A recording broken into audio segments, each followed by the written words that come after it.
Hey guys, welcome to my channel, or welcome back. My name is Laura, for those of you that do not know, and for today's video I'm going to be talking about some of my favorite standalone romance books. And now, this is something I get asked so often, especially because I'm constantly recommending series or duologies or trilogies, just multiple books that go together. Even if it's just companion novels, I'm really obsessed with them, so that's just a lot of what I read. But I totally get that you guys want some standalone recommendations. Sometimes you just want one book to read, one thing to focus on without the commitment of any further books. So I feel you and I got you. So today I'm going to be sharing with you guys a list of some of my all-time favorites. This consists of adult books, new adult books, even some YA that I'm throwing in at the end.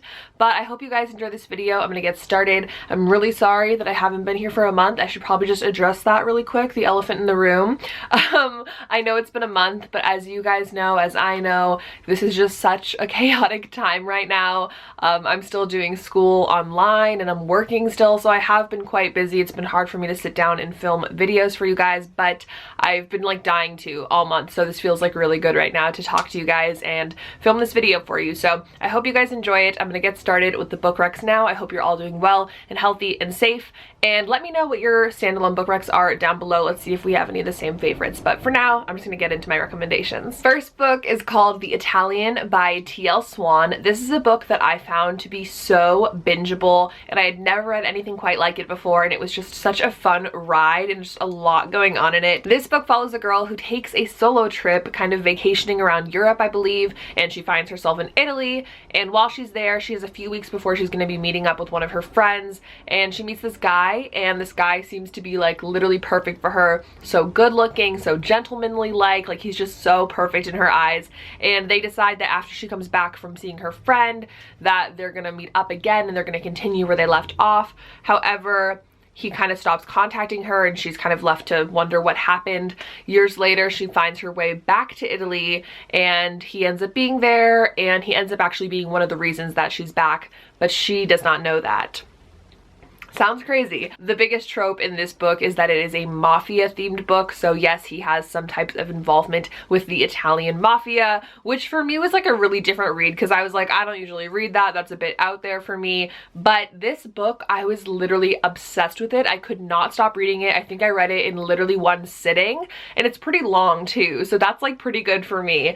But there was just so much happening, lots of drama, but the romance was also just so vibrant and enjoyable to read. I really highly recommend this book. I loved the writing. I loved everything about it. And I think you guys will too. So definitely check out The Italian if you've not yet. And if you enjoy mafia books, definitely let me know more of your recommendations down below, because this is like the first one that I read and I thought it was really good. So I'd love to read more. Next book on my list is Underneath the Sycamore Tree by B. Celeste. Now, if you're in the mood for a little cry, this is the book for you, because this book literally ended me. It was so sad. This is another one of those books that I just could not put down. I love B. Celeste's writing in general. I've read most of her books and I've always found that they're just like super compelling and you cannot stop reading them once you start. That was the case for Underneath the Sycamore Tree for sure. I'm pretty sure I read it in, again, one sitting, which, you know, is pretty common for me, but like that's when you really know that the book is just too good, when I can't even put it down. This book follows a girl who struggles with an autoimmune disease. I'm pretty sure she has lupus. Emery, the girl in the story, ends up going to live with her dad after some time of not seeing him, and he's married and has a new wife who also has a son who's around her age. And this story kind of follows their relationship, which sounds weird. It sounds kind of, if you're not sure, if you've never read a book like this before, it sounds a little bit weird that they're kind of like step siblings, but they genuinely just met each other for the first time at this age, and it's like not that big of a deal to me. To you maybe not, but to me I'm kind of like, they're like basically strangers. Like I don't see a problem with it. So you have to keep that in mind. But I found this book to just be so wonderfully moving, so emotionally tying. I'm still thinking about this book months after I finished it, but it was literally that good. And if you want something sad, if you want something with lots of deep emotion, if you want something to kind of hear a story about autoimmune diseases, which is something that's often not talked about in books, in movies, in media in general, it's very much like a hidden disease that people don't talk about. I think you guys should check out this book. It's phenomenal, and you guys are gonna fall in love with B. Celeste writing as well. One of my favorite standalone novels is Until It Fades by K.A. Tucker. This is a book that I've talked about before, but for good reason. It's one of my favorites. It's just so fun and follows a really moving story again about this girl who grew up kind of living on the wrong side of the tracks, had a lot of issues growing up, a lot of drama surrounding her. She ends up having a child at a pretty young age, but she makes it work. She gets a job at a diner. She provides for her child, and her life is going pretty well. She's just trying to stay underneath the radar.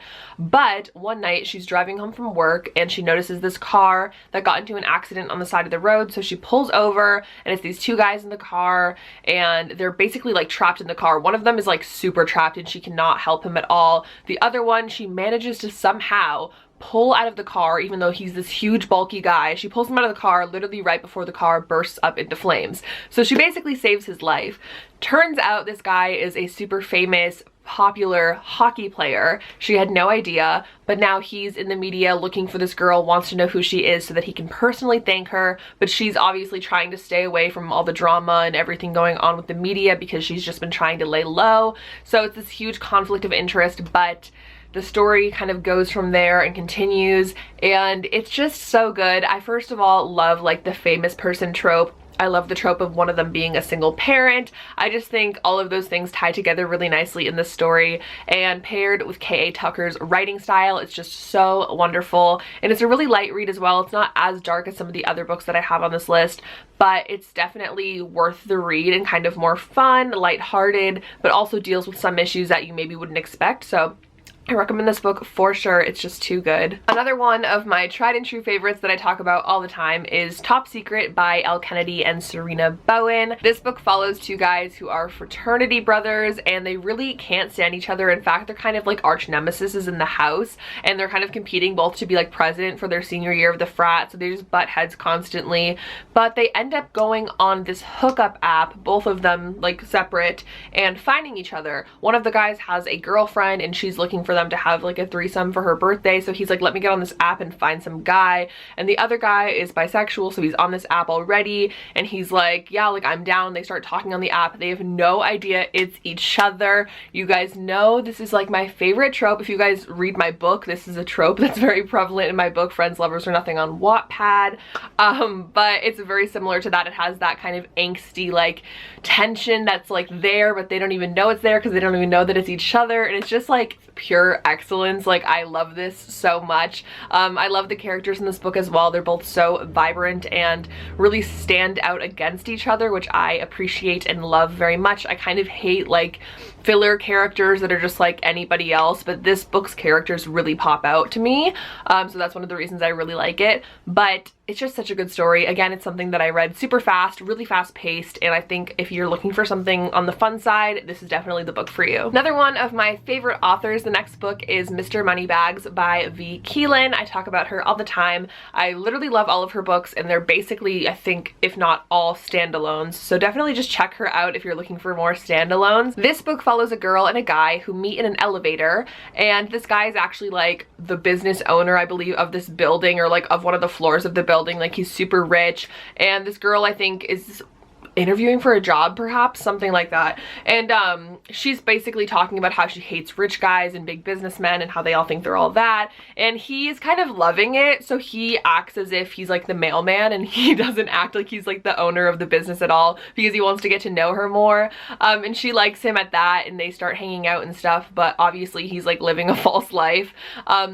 So much more happens from there. I don't really know how to explain it. V. Keelan's books are like really complex in a way where all the plots kind of layer on top of each other, and they all come to fruition in the end, but you have to kind of read the whole book cohesively to get it.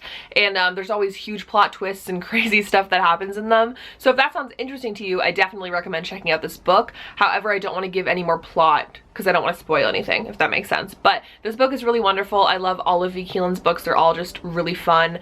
all have that crazy plot twist element and written very well. So highly recommend this book, but I recommend all of her books always. Next book is one that I talk about literally constantly, but I've decided it's my mission to make every single person on earth read it. So Birthday Girl by Penelope Douglas, one of my literally all-time favorite books about this girl Jordan who ends up falling for her boyfriend's dad. And now the reason I recommend this book so constantly is because people are immediately like, wait, what? Like that, like what? Like her boyfriend's dad? Like that's crazy.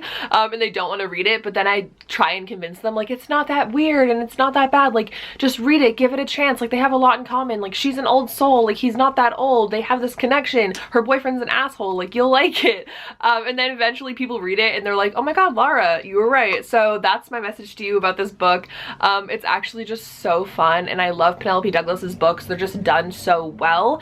The next book is also a recommendation by her, but this one is my favorite. Birthday Girl is my tried and true favorite. So you should read it and let me know what you think. It's a little crazy, it's a little out there, but if you're looking for something different, I think you guys will like it. The other book by Miss Penelope Douglas is Punk 57, which is actually the first book that I read by her, and to this day I actually still really enjoy it, and I feel like a lot of people don't know that I've read this book because people always ask me to read it, and I'm like, I've read it actually. If you don't know what this book is about, it's about a girl and a guy who at a young age get paired to be pen pals because there's this mix in the system where they have these weirdly like unisex names and they think they're both boys. So they get assigned to be partners with this like 2 schools pen pal program. But it's a guy and a girl, and they end up becoming pen pals and like continuing on with it even outside of the class until they're literally teenagers. They make this promise to each other that they won't look up each other's names to see what they look like. They don't want to ruin like the magical essence of it all, but the guy ends up looking up the girl's picture and he recognizes her at a party one night. He ends up having some tragic stuff happen in his family, and he kind of changes as a person and ends up kind of going through a lot of crazy stuff all at once. This causes him to just have this kind of 180 switch, and he's like not the same person anymore. He ends up transferring to this girl's school. Obviously this brings a lot of interesting tension and a lot of interesting like dramatic irony to play because he obviously knows that it's her. She has no idea that this is the boy that she's literally been pen paling since she was little, but he's like kind of being rude to her like 90% of the time. So it's interesting to read. It's definitely an unexpected read. You would read it and think that like, oh, he finds out who she is and then like he tries to like get her to fall in love with him, but it's like not like that at all. It's very unpredictable, and I like it for that reason. I think it has kind of a different turn than you would expect, so I really like it, and I think you guys will too. I now just want to quickly take a moment to recommend some books by my girl Colleen Hoover. I feel like I never recommend her books in my videos anymore, but I feel like it's because everybody's read them. But if that's not the case, then I should definitely spend more time talking about her books because they're literally my favorites. So I wanted to recommend 2 of my all-time favorites from her today. Her books are mostly standalones, some aren't, but these 2 are. The first book is All Your Perfects, again by Colleen Hoover, and this book takes place with 2 dual like time periods. One is when this couple first met and they're first falling in love with each other, and the second perspective is years down the road when they're married and they're struggling with infertility issues, and it's kind of wreaking havoc on their marriage. And this book is just so heartbreaking to read. I've never read anything like this before. Not only is this book a super emotional ride, but it sheds a really important light onto infertility issues that I obviously didn't know about before this. I didn't know how many women struggled with this, and I feel like it's such an important topic that isn't talked about enough, nor is it explored in literature like ever that I've seen. So it's just such an important book for that reason, and I think for that reason everybody should read it because it's just really great. And Colleen Hoover writes it in such a way that it's just beautiful but agonizing but worth it in the end. Like it's just fantastic.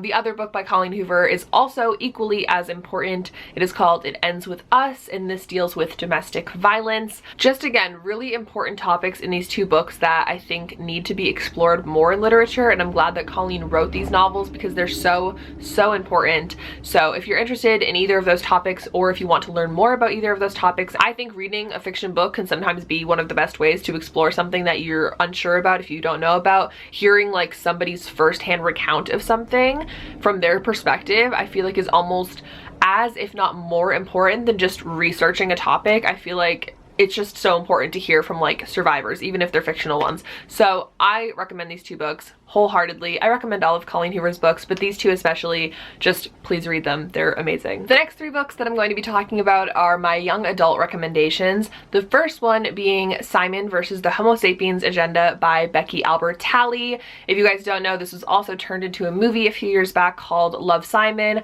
which I think is equally as good, but very, very different from the book. So if maybe you've watched the movie, but you haven't read the book, I definitely recommend it. If you don't know, it's about this boy Simon who is struggling internally because he hasn't told anybody that he's gay, and he's struggling to come out to his friends, to his family, and he just wants to feel normal and not tell anyone. He ends up finding this boy that goes to his school who also is gay, but in the closet. It's on this like anonymous website that they have, and they start emailing each other back and forth, which sounds very similar to the movie, I know, but the way that the book kind of portrays the relationship and the emails and everything going on in his life is quite different. So I highly recommend it. I think, again, this is one of those stories that's just really important and fun, and I love Simon and I love his character, and I just feel like this is a really good book. Again, super fast-paced and fun to read, so highly recommend it. Next book is literally one of my all-time favorites, just in my top, and that is Every Last Word by Tamara Ireland Stone. This is a book that I used to talk about on my channel so much, like 5 years ago, and I haven't talked about it really at all recently, but it's definitely in like my top 10 favorite books. This follows a girl who struggles with a specific type of OCD. It's really detrimental on her and affects her in ways that are so hard, yet she doesn't really share her struggles with anybody. She doesn't tell her friends. She's kind of a part of like the popular girls at school, and she doesn't want to put that onto them and make her seem lame, which sounds crazy but is actually pretty accurate. So after being kind of constantly fed up with her group of friends, she just needs a breather. She meets this girl in the hallway one day at school who ends up being super sweet, and she invites her to come to this poetry slam that her and some of her friends do during lunch periods. So she goes one day and she meets this group of people who are just so accepting and just express themselves so nicely through poetry, and she feels like she could maybe even do it herself. She becomes friends with all of these people, but she's still kind of internally struggling with the OCD, and that's kind of the main focus of the book, her internal struggles with OCD and how she deals with it. But also she meets this boy and there's a romance, and it's just really, really great overall. This book is incredible. There's just everything you want in a young adult coming of age romance. Like, it's just amazing. Also, like, super plot twisty at the end. I was absolutely shocked by this book. If any of you have read it, please let me know if you were also shocked, because it literally blew my mind. And that's another really good reason to read it, because I love a book with like a shocking ending. I'm sure you guys do too. So highly recommend this one. It's wonderful. I love the main character. I love the whole essence of talking about mental illness in books, and this is definitely a really interesting and worthy representation of OCD that I think is worth reading about. So definitely check it out. The last book on my list is called By Your Side by Casey West. I've definitely talked about this book before, and Casey West in general is just one of my favorite young adult authors, and she writes almost exclusively standalones. So if you're looking for more YA standalones, definitely just check out all of her books. This one happens to be my favorite though. It's about this girl who's kind of like a popular girl at school. She's one day at the library with her friends doing like a school project before they're supposed to go on this trip for this 3-day weekend. Somehow at the library, before they're supposed to leave, she ends up getting separated from her friends, and they're taking 2 cars. They don't realize that she's not with them, and she somehow gets locked in the library, like literally locked in the library, can't get out.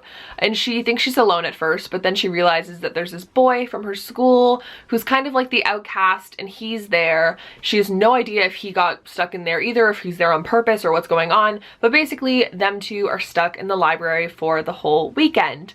I just feel like this is like a Wattpad trope. Like, I don't know what it is about this, but it makes me think of like an ideal like hairy Wattpad story from 2013 or something, which I'm all for. So I highly recommend this book if you're into that. If you just think this sounds like an interesting book, like, it's just like, I love the plot of it all. Like, I just think like, what's gonna happen next? It's kind of one of those. So I really recommend this book. I think it's really fun. However, Casey West, again, has so many books to read, and I would recommend all of them. So definitely look them up if you've not already. But those are all of my standalone recommendations. I hope you guys enjoyed this video. Again, let me know what your favorite standalones are down below. I'm very curious, and I'm going to be doing a video very soon talking about what I've been reading recently and what I'm going to be reading more during the quarantine and all stuff like that. So look out for that very soon.